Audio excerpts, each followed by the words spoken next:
The air in the small room is thick and heavy. It smells of damp plaster, of medicinal tinctures gone sour, and of a slow, inevitable decay. The only light comes from a single candle, its flame throwing frantic, dancing shadows on the bare walls. In the center of this gloom, a man is drowning on dry land. His body, once a dynamo of revolutionary energy, is now a prison of bone and fevered flesh. A hacking, wet cough rips through him, a sound so violent it seems to tear at the very fabric of the night. He is 47 years old. He looks 70. This is not the portrait of a liberator. This is the deathbed of a ghost, haunted not by specters of the past, but by the living, breathing failure of his present. His name is Simon Bolivar, the Liberator. He freed 6 nations from the Spanish crown. He rode across thousands of miles of impossible terrain, his name a whispered prayer for freedom, a roared curse against tyranny. Now, he is a prisoner in a borrowed house in Santa Marta, a sweltering port town on the Caribbean coast of Colombia. He came here seeking a ship to Europe, seeking exile. He found his end instead. The date is December 10th, 1830. His personal physician, a Frenchman named Alexandre Prosper Reverend, places a cool cloth on the burning forehead. The man's skin is sallow, stretched tight over the famous cheekbones. His eyes, once described as black coals burning with an inner fire, are now sunken and dull. They stare at the ceiling, seeing not the cracked plaster, but the crumbling edifice of his life's work. His grand dream, a united Latin America, a single, powerful republic he called Gran Colombia, is shattering. Venezuela has seceded. Ecuador has broken away. His own Colombia is tearing itself apart in a civil war. The men who once followed him to the ends of the earth now plot against him. They call him a tyrant, a dictator, a would-be king. A fresh spasm of coughing seizes him.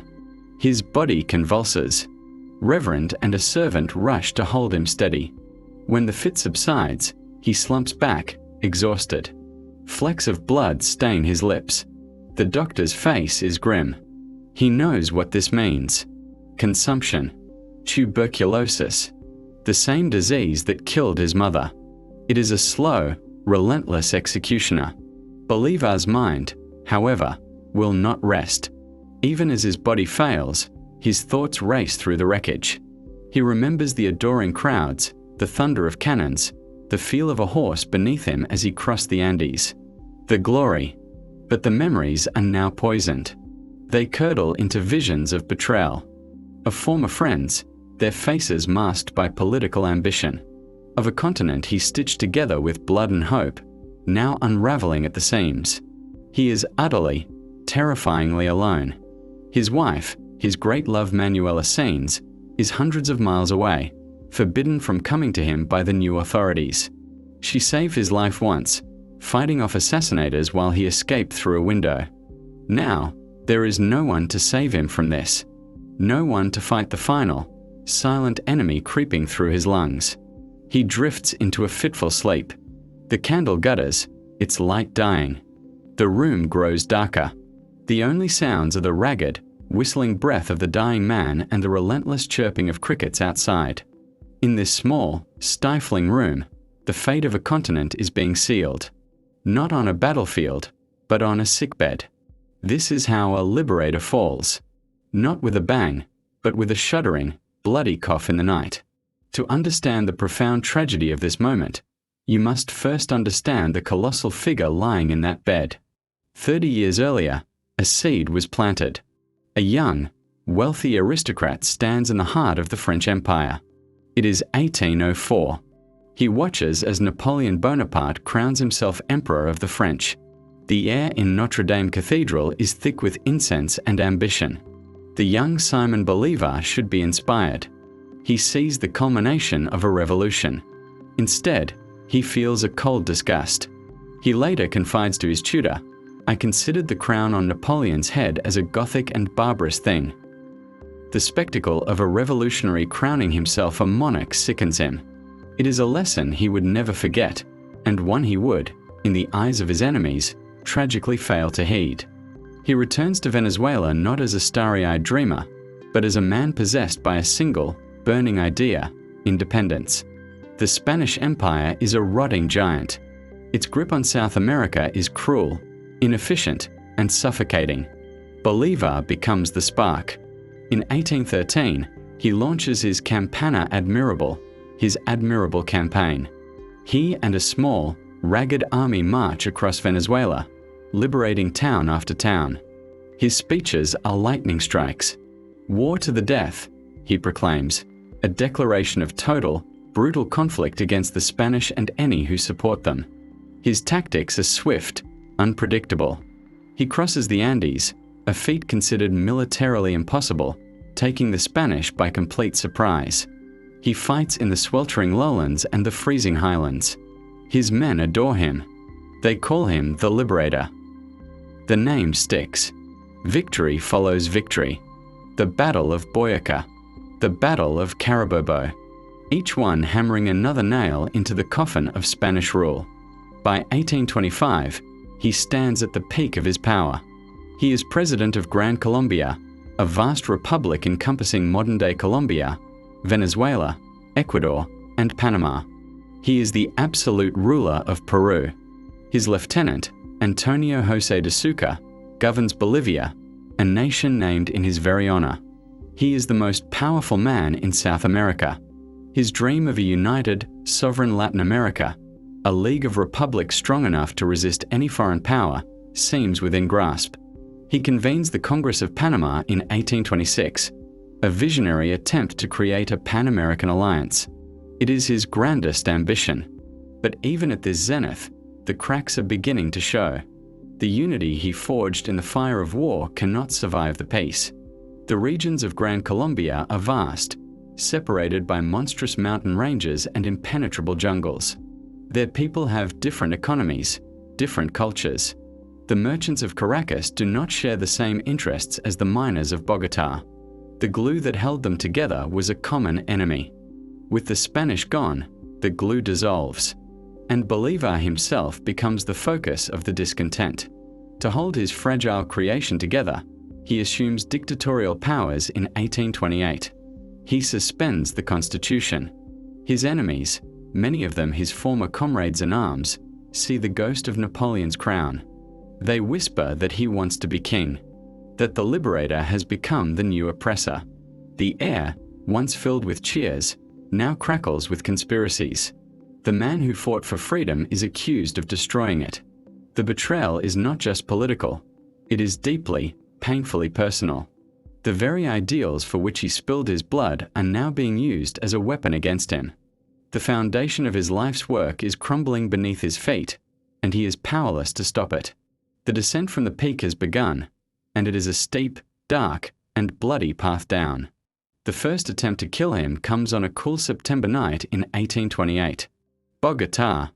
The air smells of wood smoke and impending rain. Bolivar is in the presidential palace, a building that should be his fortress. He is working late, his desk a landscape of maps and unresolved crises. He has grown thinner, the pressure of holding a continent together carving new lines into his face. Downstairs, a conspiracy is unfolding. The door is unlocked from the inside. A group of 25 men, their faces hard with purpose, slip into the courtyard. Their boots are quiet on the cobblestones. They are led by officers he once called brothers. Their goal is simple, brutal: regicide. They take the guards by surprise. Shouts are cut short by the wet, tearing sound of steel entering flesh. The scent of gunpowder and blood suddenly taints the night air. They storm the main staircase, their footsteps now a thunderous charge. They know his routine. They know he is in his bedroom, unguarded, vulnerable. But they have not accounted for Manuela Scenes. She is in an adjacent room, reading. The sound of violence snaps her to her feet. She doesn't freeze. She acts. She runs to Bolivar's door, her heart a frantic drum against her ribs. "Treason!" she screams, her voice slicing through the chaos. "The assassins are here." Bolivar, startled from his papers, hesitates for a fatal second. Is it a battle outside? A riot? Manuela does not let him ponder. She shoves a sword into his hand and pushes him toward the window. "Jump," she hisses. There is no time for dignity, for the posture of a president.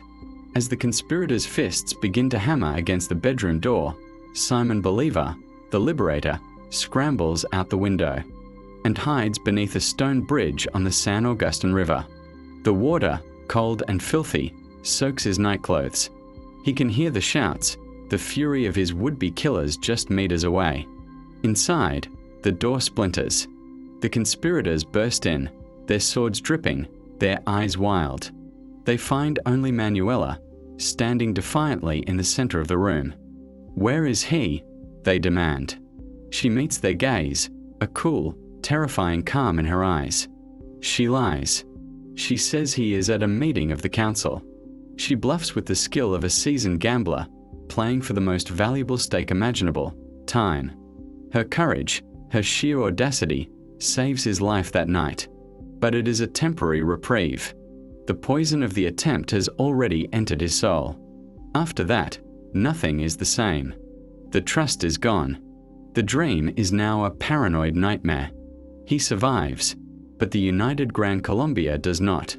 The secessionist movements in Venezuela and Ecuador gain unstoppable momentum. His health, always fragile, begins its final, precipitous decline.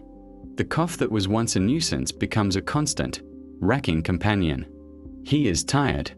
A deep, bone-weary exhaustion that no amount of sleep can cure. In the spring of 1830, he makes his choice. He resigns the presidency. The speech he gives is a masterpiece of bitterness and shattered hope.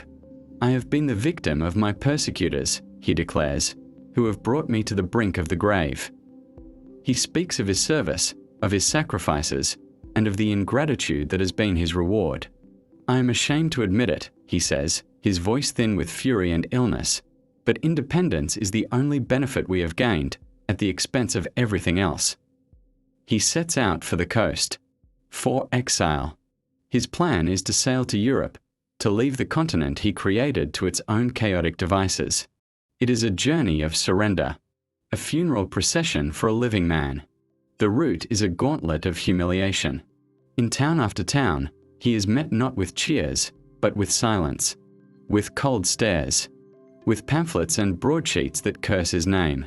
The air is thick with the smell of his own political funeral pyre. He arrives in the port of Cartagena, expecting a ship. Instead, he finds more bad news. The final threads of his authority have been cut. The new government has stripped his pension. His travel documents are delayed. He is, for all intents and purposes, a stateless man, trapped in the nation he built. It is here, in the oppressive coastal heat, that the cough truly takes hold. It shakes his frame, leaving him breathless and weak. The dream of Europe fades, replaced by the grim reality of his own failing body. A Spanish gentleman, Don Joaquin de Mia, offers him sanctuary. Not a palace, but a humble country house, a quinta, in the small town of Santa Marta. It is an act of grace from a former enemy, a final, bitter irony. Bolivar, too weak to travel by land, is taken there by ship. As the coastline slips past, he must have felt the weight of it all. The mountains he crossed, the battles he won, the cities he freed, all receding into a meaningless past. He is not sailing toward a new life. He is sailing toward his end. The Quinta de San Pedro Alejandrino is a sugar plantation. The air is sweet with the smell of crushed cane and blooming flowers. It should be a place of convalescence, of peace. But for Bolivar, it is his final prison. The spacious rooms feel cramped. The cheerful sunlight seems an insult to his inner darkness. His small retinue of loyal aides and his French doctor, Reverend, watches his strength ebbs daily. The man who once commanded armies now struggles to command his own body. He takes to his bed. The large, four-poster bed becomes the center stage of his final act. The world outside continues to turn. Couriers arrive with ever more depressing news of the Civil War, of the complete dissolution of Gran Colombia. Each piece of information is another blow, another leak of the life force he has left. He is drowning in the consequences of his own creation. The Liberator is being suffocated by the very air of freedom he fought to breathe.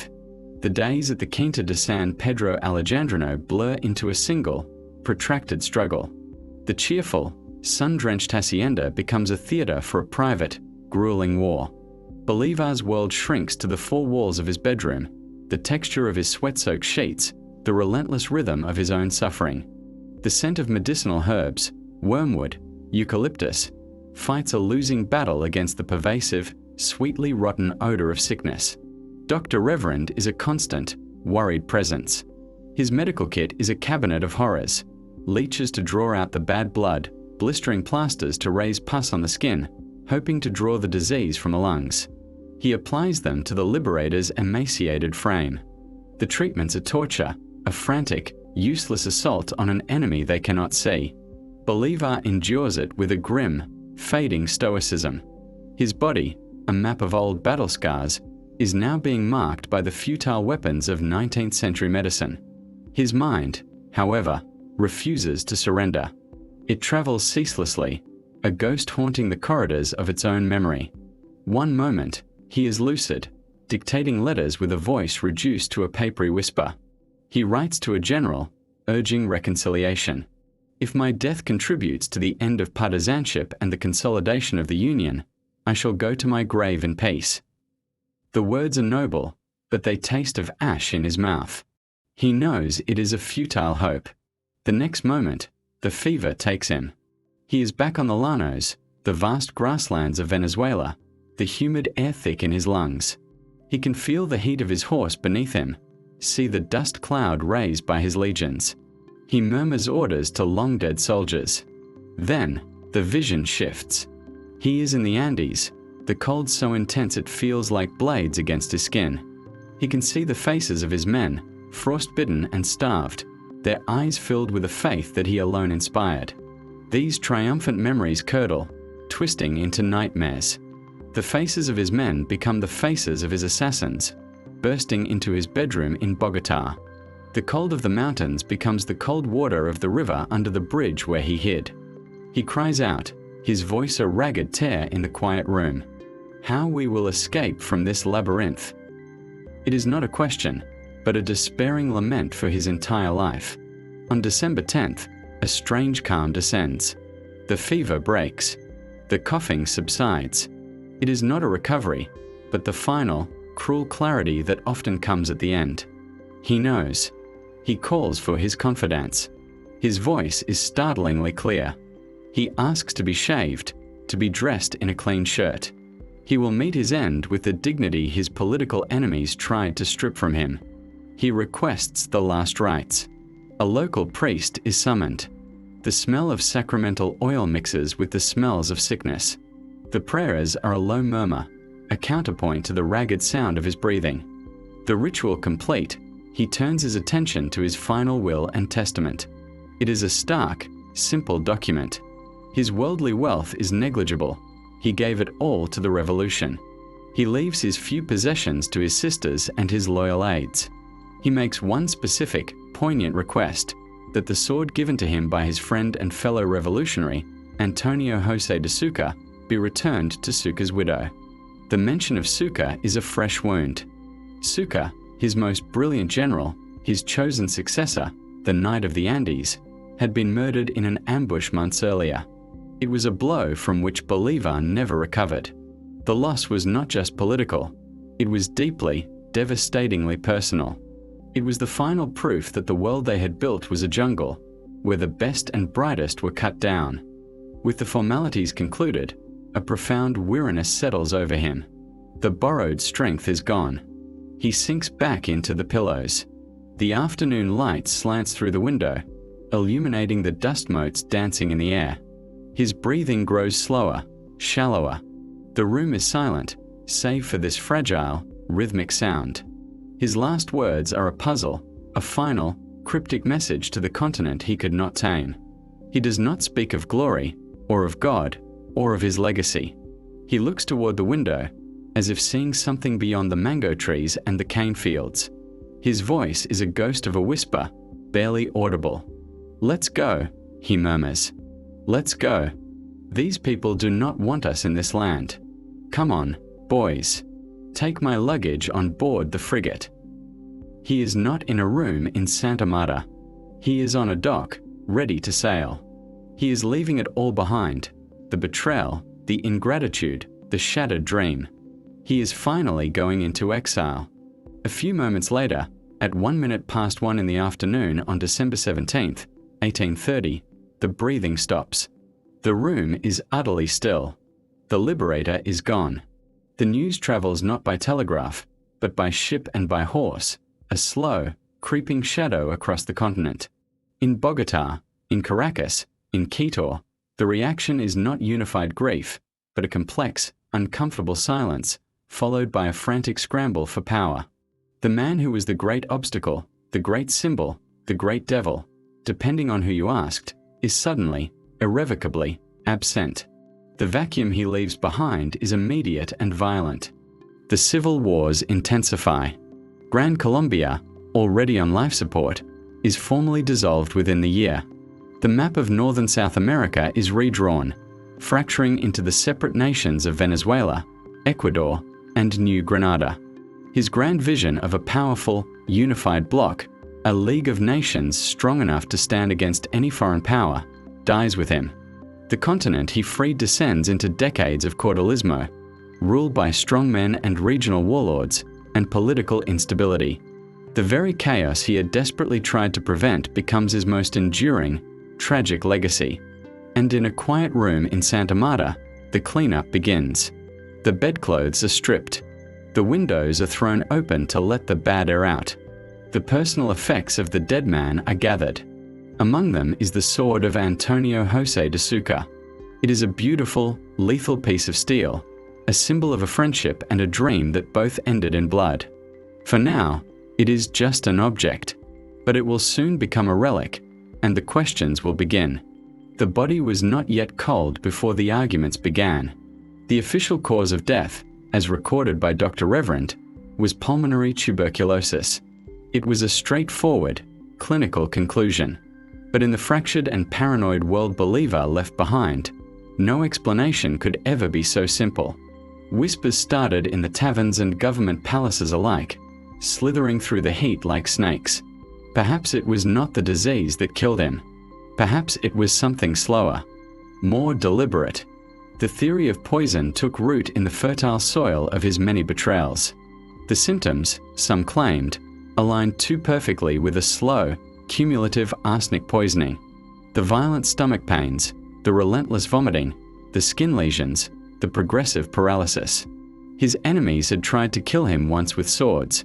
Was it so unthinkable they would try again with a tasteless, invisible powder? The very doctor at his side, Reverend, came under a cloud of suspicion. Was he a healer, or a hired agent ensuring the Liberator's final, quiet demise?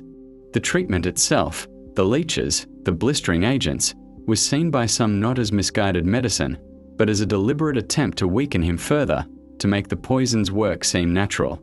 This was the new reality. The man who had been a symbol of liberation in life became a canvas for every fear and conspiracy in death. The air in Santa Marta, once heavy with the scent of death and flowers, was now thick with accusation. His belongings were packed away. His final letters were seized, examined for hidden codes or accusations. The Quinta de San Pedro Alejandrino fell silent, the echoes of his last, ragged breaths replaced by the quiet footsteps of historians and custodians. The world moved on, but it was a world he would not have recognized. His legacy was not a united continent, but a collection of squabbling republics. His name was not universally revered, but was often cursed by the very people he freed. He had become a ghost, haunting the lands he liberated, a cautionary tale about the corrupting nature of power and the fickleness of the masses. But a ghost can be a powerful thing. Years turned into decades. The political dust began to settle. And a strange thing happened. The reviled dictator began to transform back into the heroic liberator. As the new nations of South America struggled to forge their own identities, they looked back to their origins. They needed a founding myth, a hero of mythical proportions. The complex, bitter, and failed man was sanded down and polished into a flawless marble statue. His remains, initially buried in Santa Marta, were exhumed. In a grand, symbolic procession, they were transported to Caracas, Venezuela, his birthplace. The journey was a spectacle of national repentance and revival. Crowds that had once cursed his name now lined the streets, weeping as the funeral carriage passed. The man who died in exile and disgrace was coming home as a secular saint. The debate over his death, however, never fully died. It simmered, a low-grade fever in the body of history. In 2010, it erupted once more. By order of another strongman leader, Hugo Chavez of Venezuela, Bolivar's coffin was unsealed. The air inside the national pantheon was tense, thick with the weight of history and political theater. Chavez had long championed his own Bolivarian revolution, and he was convinced the official story was a lie. He believed the Liberator had been murdered. A team of forensic scientists leaned over the opened casket. The smell was of old wood and dust, the profound silence of the grave.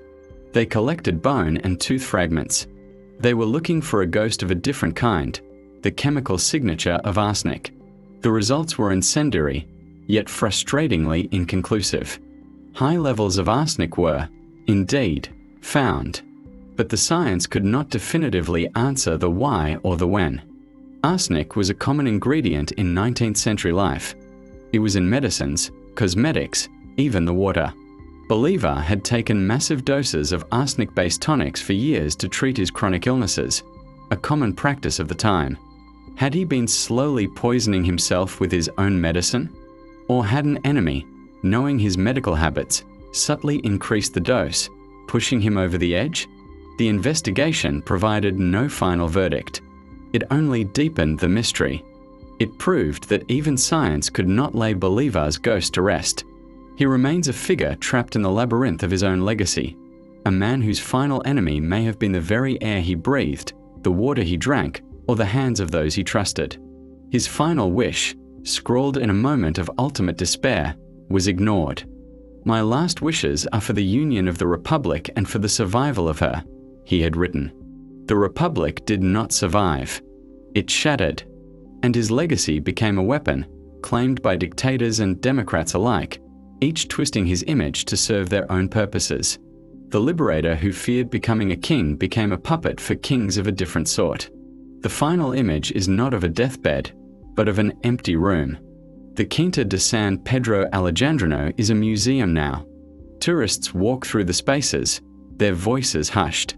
They stand before the four-poster bed, perfectly made. They look at the shaving kit, the boots, the desk. The objects are silent, holding their secrets. The air is still. But if you listen closely, past the tour guides and the shuffling feet, you can almost hear it, a faint, dry cough, a whisper of failed dreams, the sound of a man forever trying to escape the labyrinth he built. He never reached the frigate. He never sailed into exile.